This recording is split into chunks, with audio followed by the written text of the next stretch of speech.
Welcome back, everybody. Hello.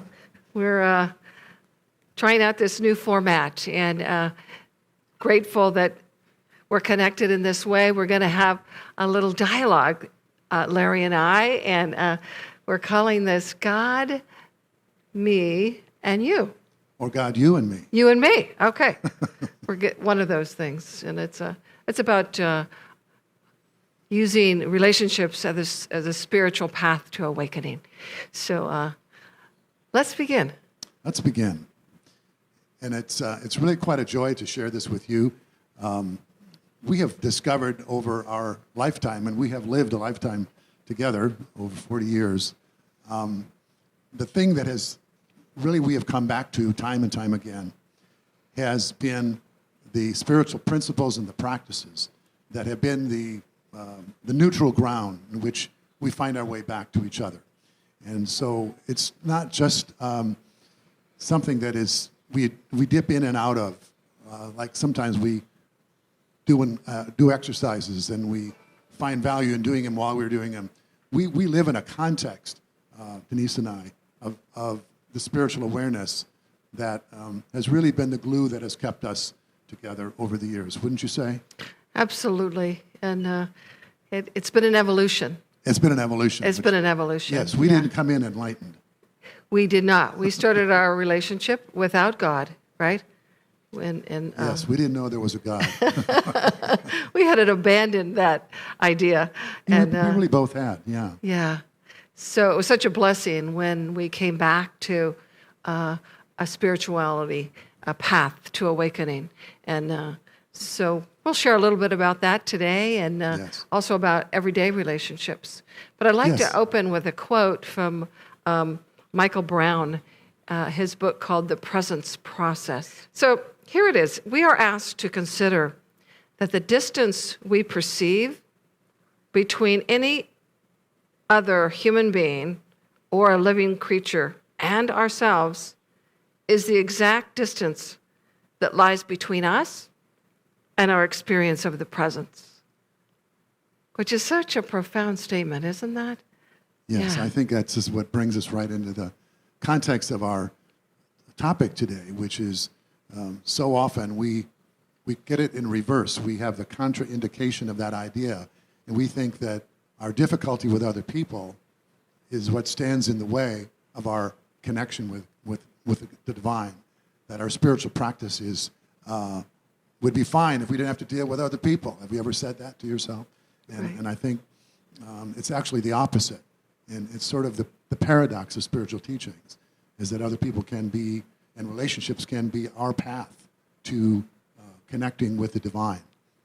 And that kind of comes from Jesus' teachings, which, he said, you all know the one that says, love God with all your heart, soul, and mind.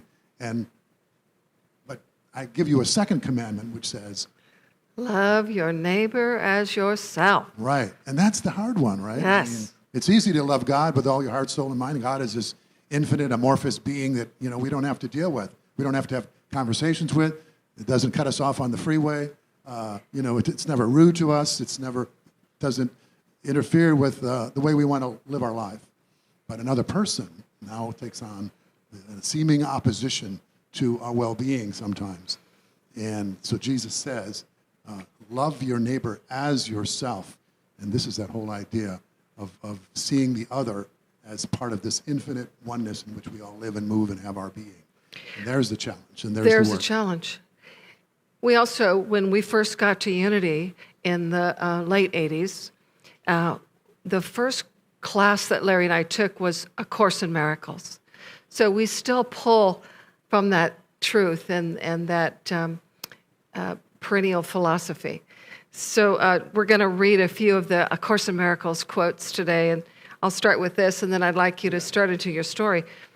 When you meet anyone, remember, it's a holy encounter. As you see him, you see yourself. As you treat him, you will treat yourself. As you think of him, you think of yourself. Never forget this, for in him you will find yourself or lose yourself.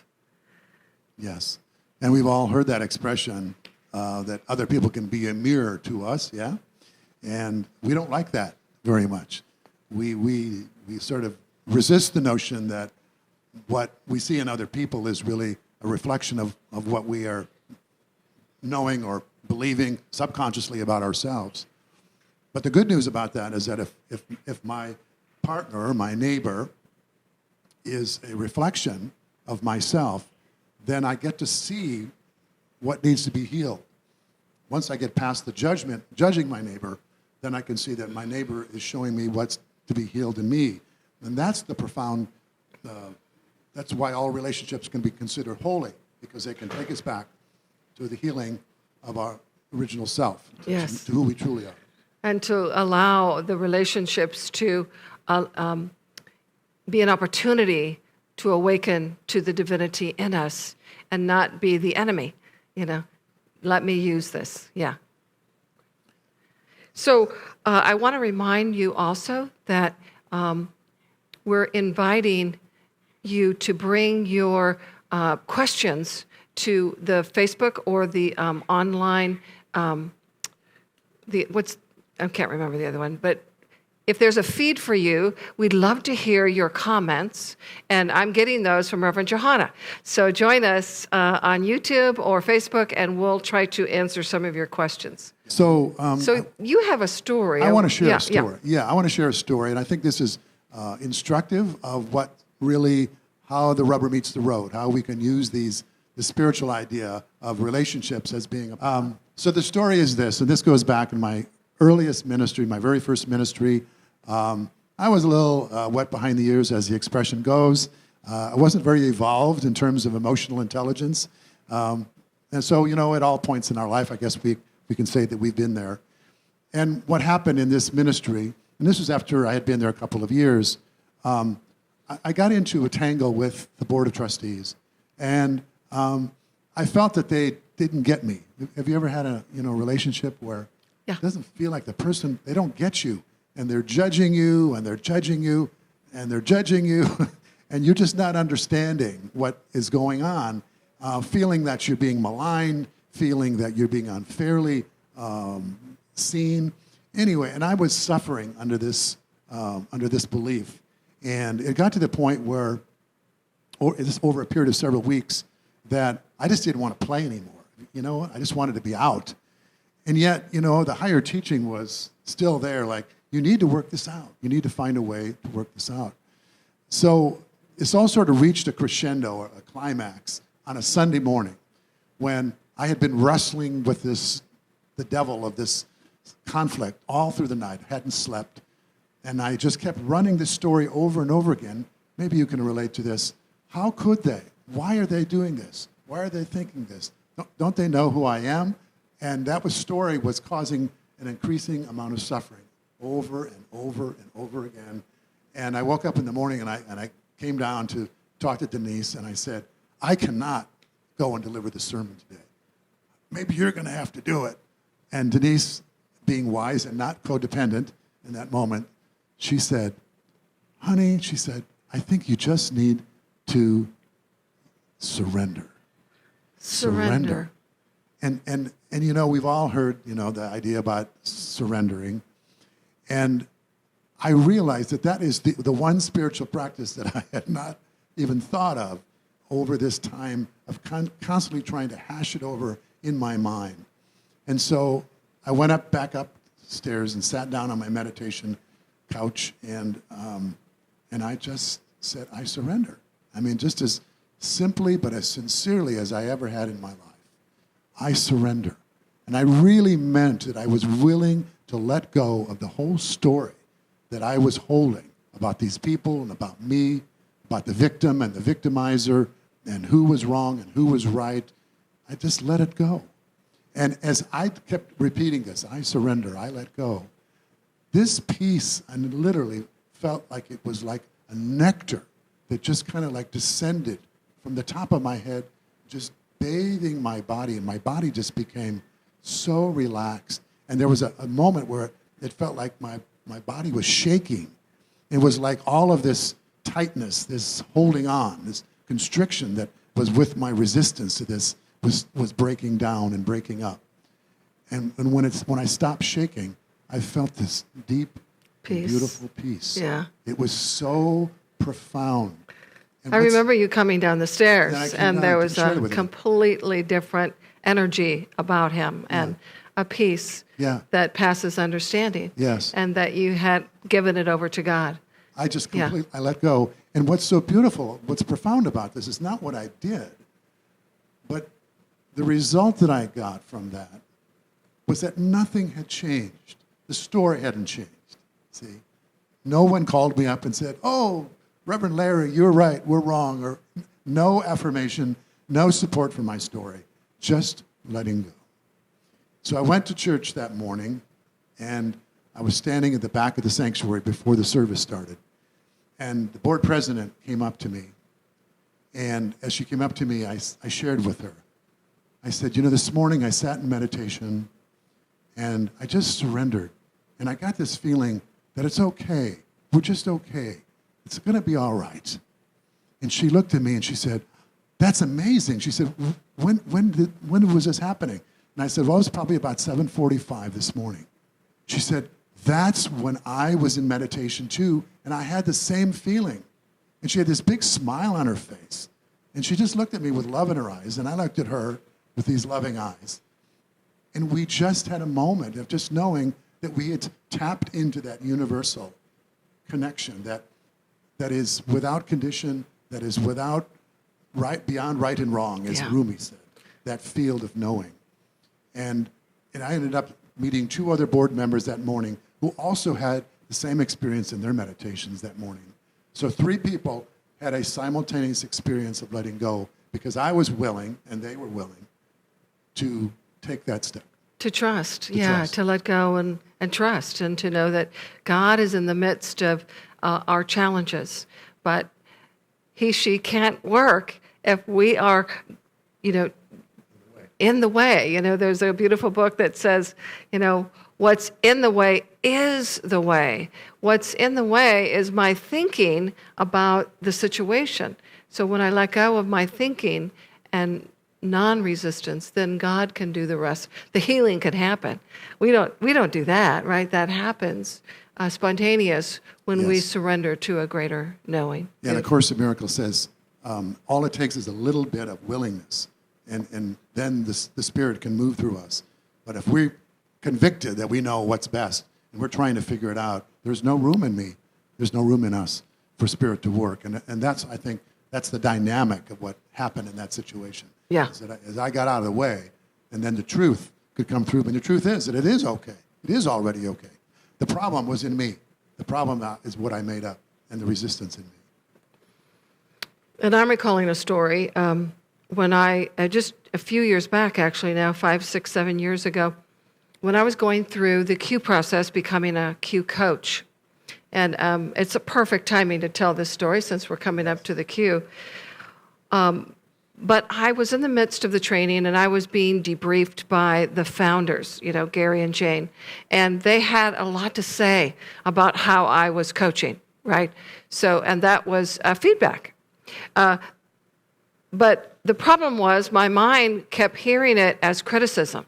So I was hearing it, and pretty soon I couldn't even hear what the feedback was, because what was running in my mind was the shadowy thoughts that live in me. I'm not good enough. I've done something wrong, or there's something wrong with me.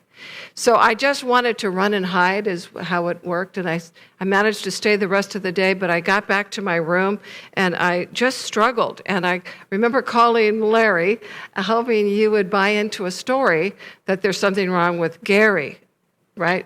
Not me, but there's something wrong with someone else. That's what we do typically is we go find someone to corroborate our story that I'm right and they're wrong, right? That's what we do. Luckily, he's enlightened enough to know that that wasn't the truth, and that actually I needed to just be present in love, and not define it. So anyway, I got back to my room, and I want to read to you the email that I did that was so beautiful. I wrote to Gary, and I said, you know what? I am struggling here in my room. I'm trying to be present in my body. Yeah. And asking for a sign to keep me going into this Q process. After your remarks today during the debriefing I did, I really got triggered. I felt disturbed and vulnerable. I felt embarrassed and ashamed. I really want to do a worksheet on this because I know it's going to help me. But I'm also feeling disheartened and dejected that maybe this is not for me. And because you had so many things to say about my debriefing, I'm wondering if this is not a good match for me, and I'm just looking for a redirection at this time. But what I want you to know that I'm expressing from my shadow self, I know of inadequate, not enough. But I'm also on my Q side, the other side, the divine in me, who is authentic and courageous. So please help me, is what I like. So he writes back this beautiful email, and I'm not going to read all of it, but I'll read a portion of it. He says, our most exceptional Q coaches have gone through similar challenges and have managed to get to the other side of these things. My prayer for you, he says, is I hope that you'll work through this seeming setback and truly come into ownership of your expertise and your worth as a Q coach. See, I was looking for it outside of me, yes? So I needed to come into knowing it for myself. He says, keep in mind that this is an unfolding that places you in relationship to your own internal disconnect. That's the key right there. That this unfolding, this experience put me in touch with my relationship to my own internal disconnect. He says, you have the integral qualities that translate into effective facilitation. Stay the course. You won't regret it. The program is challenging because the work has a greatness that only can be demonstrated by people like yourself that work through the seeming difficulties, discover the pearl of great price. So beautiful. It was so beautiful. It was exactly what I needed to hear. Yes. Yeah. And that's just really what all of the master teachers have said, is that there will be trials and tribulations. And, Buddha saying, there will be 10,000 sorrows and 10,000 joys. And, to stay present to the teachings is where we get to the promised land, is where we get to that sense of our infinite nature, the part of us that, is okay no matter what's happening. Yes. And that's so worth going for, that it's worth growing through, the suffering that comes when the ego, when our surface mind is resisting life showing up the way it's showing up, especially with other people, because they seem to be what keeping us from the peace and the joy and the love that we're wanting. That's right. But really, they're only pointing to the part of us that is stuck with a belief about what's missing in us. And so they can be the liberators, not the jailers, as we sometimes think. And we think that the conflict is with that person. I thought the conflict is with Gary, that he's inadequate. That's what we do, is we project our own sense of inadequacy onto someone else. But the conflict is really internally with the divine. It's really about our own shadow self believing in its identity rather than identifying as the I am. And there's the challenge. Yes. Yeah. Yeah. Yeah. When you meet anyone, it is a holy encounter. That's, of course, in miracles. Yes. Anyway, it doesn't say the people that are really nice to you. It says when you meet anyone, it is a holy encounter, because in the other person you'll find yourself or you'll lose yourself, depending on how you see them. So, The Course of Miracles also says, a sense of separation from God is the only lack you really need to correct, is that sense of separation from God. And when I forgot who I was in that moment, I was totally separate from God. And I began searching outside of me for the answers of how to get back. And it wasn't until I did my worksheet and got in touch with who and what I really am to remind me, and that my response to that situation was my own sense of inadequacy, had nothing to do with the other person, that I could let go. It's non-resistance to what is happening right in front of us.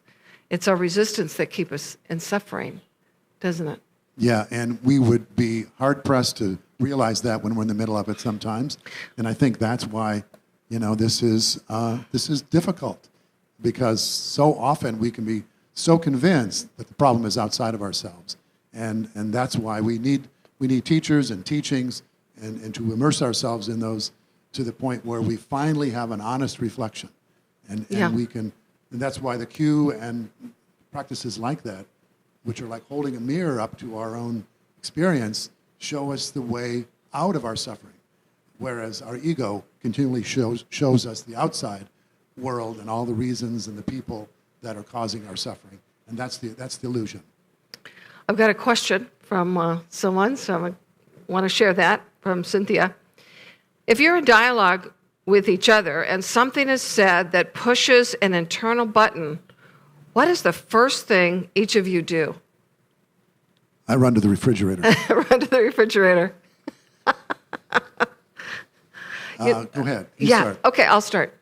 So one of the first things I try to do is go to my heart. And I might even put my hand here, and I'll even try to be real honest in that moment and just say, ooh, that was sort of hard to hear. Wow. Let me just take that in for a second. So it's giving me a moment to take it in and not react, but just sort of sit with it. And then that's where I can get connected to who and what I am. So, that was sort of hard to hear. I might even say, okay, so is that really what you want me to know? To go a little deeper. Sometimes we say things that we don't really intend to say. We do that all the time. So taking a pause and having your process out loud is a practice that helps me get back into my heart so that I don't react but respond with empathy. So I'm hoping that this heart connection, when I put my hand there, I'll respond with empathy. So, wow. So after hearing what you just said, I'm wondering, sounds like you might be upset and wanting some more dialogue or clarity. So I'll try to get underneath that, something like that. Well, I have a different answer for that, but that's fine. That's how, vive la différence here. Sometimes if it's really something that really triggers us, we don't respond in such loving and thoughtful ways. And so I think that's just being honest, that I sometimes I will respond from my ego. And I will just defend myself or go, ouch, or, I don't like that. Or sometimes I just get very quiet because I'm trying to figure out, what does that person mean? And I'm more of an introvert, and I'm a thinker, so I'll oftentimes think about it because I know that sometimes understanding what's behind someone's words will give me a more enlightened response than if I just go to the reactivity if I feel hurt by what someone has said or what Denese has said. And then eventually I would get to that process of, coming. Sometimes we go away from each other, we're angry, we're upset, and we know that no good comes from staying in that dialogue when we're not feeling in our heart. We're in our head, we're in our judging minds, we're defensive. So sometimes we just go apart, and that seems to work well because it's not very long. And I think what I would say is the difference in, 5 years ago, 10 years ago, the evolution for us has been, it's not that we don't still have issues and hurt that happens, it's that we come back together much, much sooner than we ever did. Because we have this awareness, we have these skills, and we have a way of processing that allows us to see very quickly where the source of our discomfort is. We're not likely to blame the other person for the way we feel, although we may have a request around, please, I'd like you not to, tell me this or that if it's a sensitive area for us. But it's a request, it's not a demand, and we know, where the source of our pain is. And I think that's really the enlightening that's happened for us over the years. Yes, and the maturity comes too when we realize that we don't have to sit together if we're triggered. We don't have to stay in a conversation to finish it. That sometimes the most loving and wise thing is to say, I'm not really navigating this conversation very well, and I'm liable to say something that is hurtful or that I don't really mean. So I'm wondering if we can postpone this conversation till tomorrow. And would you be willing to meet tomorrow? And we'll sit down and do a worksheet and come back with a much more open heart. And that, to me, is a much more mature relationship, that we don't have to stay at the table. That's the old rule, Don't run from this. Well, yeah, you do want to run. You don't want to be around me in this mindset that I'm in, right? And I need to be mature enough to say, I'm not able to manage this right now. Let's talk tomorrow. I think that's helpful. Yeah, and I think the idea of a do-over has been what has been the practice that has helped us, because if sometimes when we just stay present, when we're just triggered, nothing good comes, and it only descends into more hurt and suffering and less enlightenment. But when we go away and come back, we have a clear understanding of what's happening. And our hearts are open. Yeah. Before we were in the mind, and that's where the egoic triangle happens, is in the mind. And so we got to get down back into the heart and not need to be right. I love to be right. Do you? All the time. All the time. Only all the time. Right. Yeah, just 100%. There's another question on the feed here. And then we have one more story to end with. So Maureen says, how does one transcend past patterns in order to manifest a relationship that is growthful? That's well said. Yeah. Good question, Maureen. How do you transcend past patterns? Well, I think we may have touched on it already a little bit in talking about the process that we use. I think, the idea of transcending is maybe that would be not even possible unless you have maybe a lobotomy or something. Because I think most of us still we hold on to a lot of the conditioning that we had from childhood. And maybe not so much we transcend it, meaning that it no longer has any effect on us at all. But we have a way of being able to be in relationship with our past hurts, in which we see them for what they are and don't make them bigger than what they are. And in fact, they become smaller when we see them in the context of old beliefs that no longer, that we have a choice around whether we continue to believe them. Yeah. And so they show up. It's like there was a scene in the movie, A Beautiful Mind, where he was seeing, the main character was seeing people, that weren't there. And at the end of the movie, he had gone through some therapy and some healing. And his friend asked him, do you still see those people? And he said, he kind of looked around and he said, yeah, but they're way over there. Whereas before they were right there, in his face and in his ear talking to him. It's kind of the same way as we work with these practices, these principles. Those hurts and that past doesn't have such a hold on us. Yes. And another way, an approach through the scientific approach, or the quantum science, we use in the Q process. Q stands for quantum. And so we actually can, working with the past experiences and the Q sheets, and working with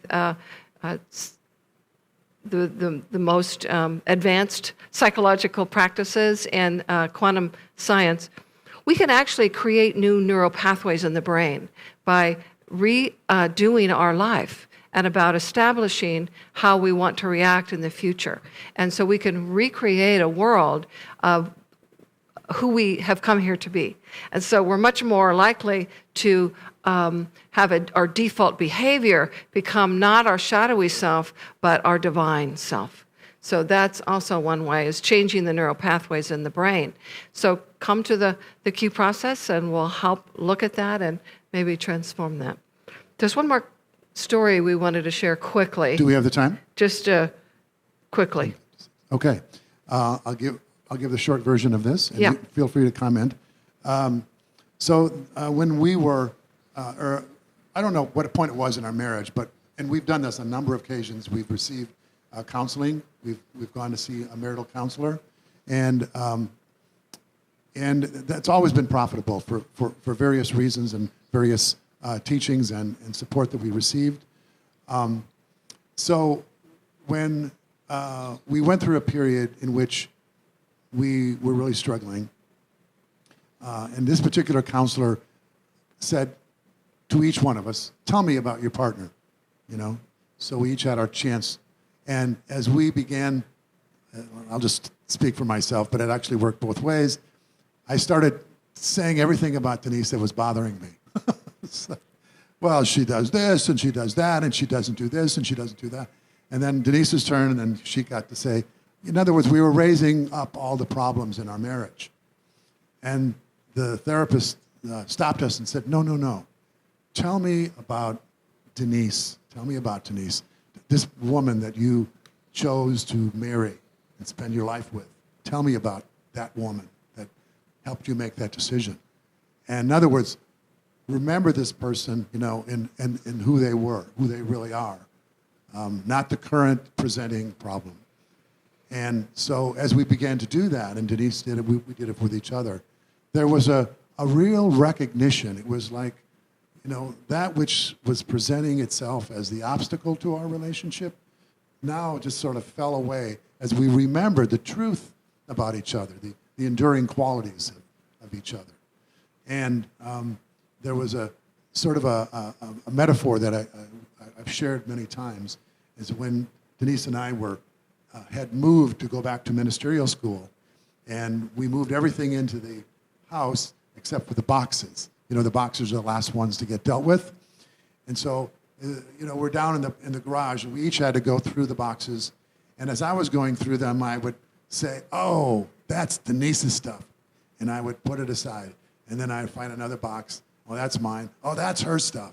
Oh, that's her stuff. And Denese would come down. It was her turn. And she'd come down and go, oh, that's Larry's stuff. Where's my stuff?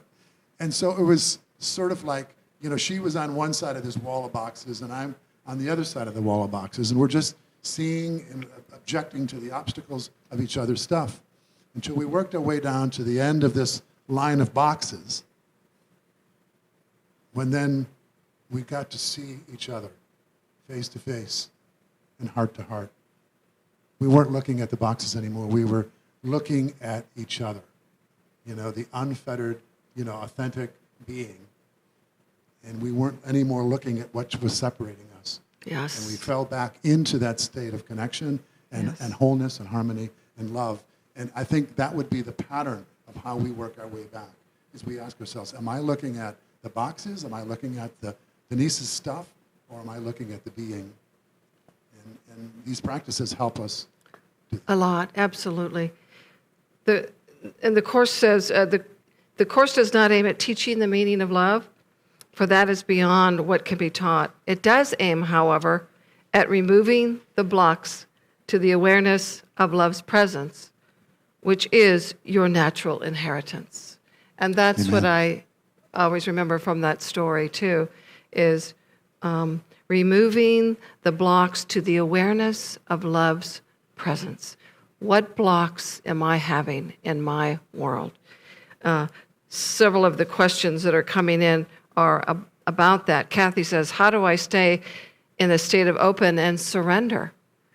And I have to become aware of what is blocking me.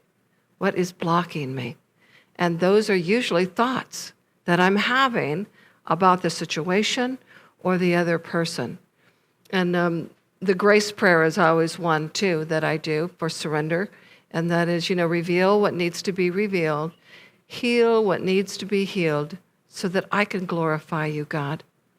And so the first story, we got to surrender. We got to give it up, and that's our will, how this should be. And surrender has a different connotation, because I think sometimes when we hear the word surrender, it sounds like giving up. But I like to think of it as terms of giving way. It's giving way to a higher perception. And the one last question here, do you believe the Q process is the one way to accomplish this, or just one of many? Yeah, definitely one of many.